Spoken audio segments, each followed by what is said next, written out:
You're looking fabulous. So glamorous. Yes. Well, it was difficult to look worse than I did on that clip, I'm afraid. I feel a right prude, a real showstopper. I'm the woman who's just halted the debate on snogging. Not at all. Do you like a snog yourself? Something that I'm very pro, yes. I was reading an American novel the other day and it was described as tonsil tennis. Yeah. And I thought, well, I'm all pro. I'm very pro that. But do you see it as a very intimate thing, like Colleen, or like Carol, would you just, you know, meet anyone at the pub and give them the benefit? Snog strangers question? Yeah, come on, you brought it up. It has to be said. No, I think it's intimate. I think there's a bit of technique involved. You don't like the sort of woodpecker sensation, No. sort of slower. And... No, I'm all for it, even if you're not going to jump into bed with whoever you're snogging. Oh, Joe, well, there you go. There and you now go, we someone know. on my side. Solidarity. Exactly. Now, that clip that we just saw, and we're not going to go back into the jungle because, you know, it's kind of gone now, but is it true that you've got no sense of taste or smell?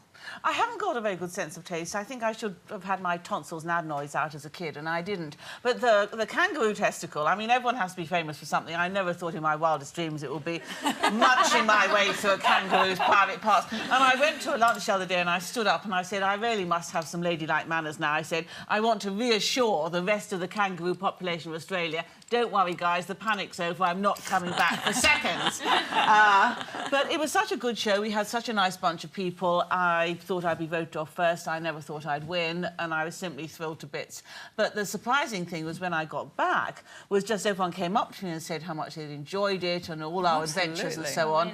And, you know, to have been part of something that was deemed to be quite jolly entertainment really was the most rewarding thing. Well, Carol and I were texting each other from the beginning, and we both were tipping you, weren't we, Carol? Were you? Definitely, yeah, right from the start. I absolutely knew you would win that. I do think the testicle balls probably swung it a bit. Testicle balls. Testicle balls. Yeah, we know what you're saying. We know what they are, love. How is life post-jungle? Because has it catapulted you into a completely different world? It seems to have. I tell you what I think it's done, and of course we were the 5th series, there'd been 4 other winners before. I think it stirred up the treacly swamps of middle age, and that's no bad thing.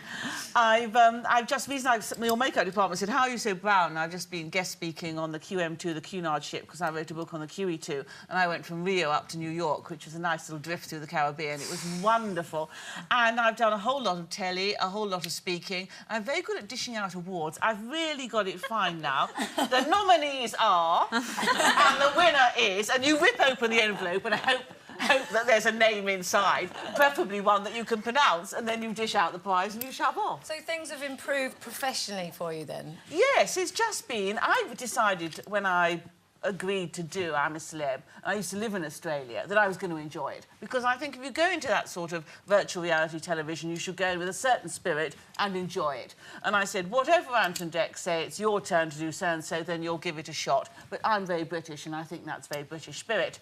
And we were there for 17 days, and actually tomorrow, wait for this, I've got to go to Paris to be interviewed because the French are starting their very own I'm a Celeb.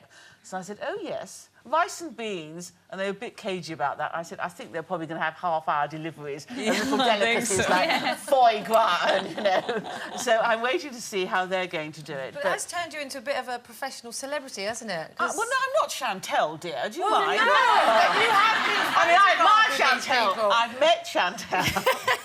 I'm very, very, very pretty girl, and How do you get on with all these people? I mean, not say these people, that's not... But, I mean, Jade Goody, Chantel, all of these sort of young kids have come up through the reality kind of system, and you do kind of sit at odds with them, don't you? Boarding school girl, mother of former Prime Minister, law graduate... I mean, you're just trying to say you're great Aunt Carol, aren't you? I mean, let's come to the crunch here. No, not at all. I'm asking, you know, how you relate to them. Do you enjoy the company? Yes, in the jungle, we had lots of young. We had Jenny Foss from Atomic Kitten, Tony Costa from Blue. In actual fact, there's a sort of camaraderie between fellow junglers. And when he told me that Tony, that he was bidding to be the Eurovision entrant, in actual fact he didn't get it, I raced home and sat there with my mobile thinking, must support fellow voting away. I like the young. You know, people think because you never had your own children, you don't like other people's children, you don't like the young. I like other people's children on the whole, and as I said, on the whole, I mean, there are few exceptions. Tell that to Mrs. Kangaroo. Yeah. There are a few exceptions, And you know, a lot of people in the I mean, I was the second eldest, I think. A lot of them were under 30, and they were very good news. And they were very patient to me if I said, "Oops, I haven't heard of that girl band or boy band." Not one of them said, "Oh, you old fossil, Thatch, get with it." They said, "Well, this is so-and-so, this is so-and-so."